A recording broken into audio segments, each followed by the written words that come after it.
When NBA players retire from their playing careers, they usually use the money they earn to invest in various businesses, go into television and become analysts, or simply take a breather and relax for the rest of their life. Then there's Nikola Pekovic, a former NBA player who allegedly took a turn in a different world after his basketball career.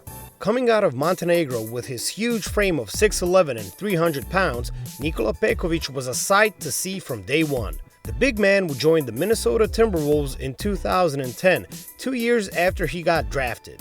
After a quiet rookie season, Nikola would adjust and start playing better year in and year out. In the 2013-2014 season, Pekovic would reach his peak, averaging 17.5 points and 8.7 rebounds per game, while being labeled by many opponents as the strongest player in the NBA. Also, the scary look, tattoos, and massive build only added to his dominant presence. His great performance earned him a $60 million contract, but unfortunately for Nikola and the Wolves, everything would go downhill for him after his best season. Injuries would pile up and Pekovic would appear in only 43 games over the next 2 seasons before ultimately retiring from basketball at 30 years old. The early retirement would leave a void in Pekovic's life, and he started hanging out with shady people in his home country. Even during his playing days, Nikola was rumored to be connected with some questionable people. He was rightfully nicknamed the Godfather.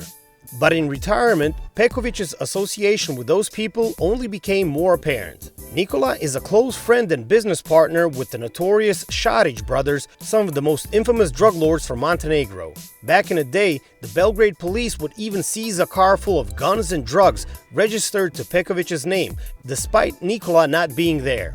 Although there is no clear evidence or proof that Nikola Pekovic is now a drug lord or mobster in his home country, there is no denying he's in some murky waters, closely connected with dangerous people in the business. Talk about a crazy turn of a career and lifestyle. Yet another story about a crazy post-basketball career involves Nikola's former teammate Darko Milicic.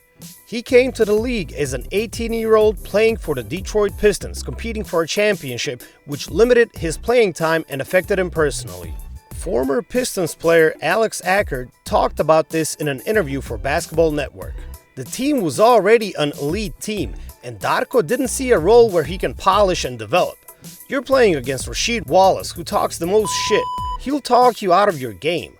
As young as Darko was, he wasn't ready for that. Every single day, every single night.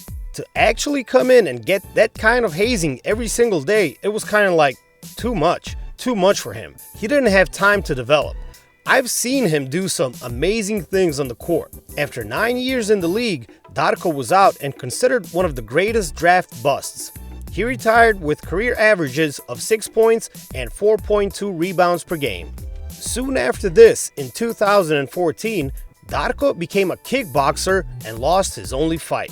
He is now living and working on his farm in Serbia growing apples and having a really successful business.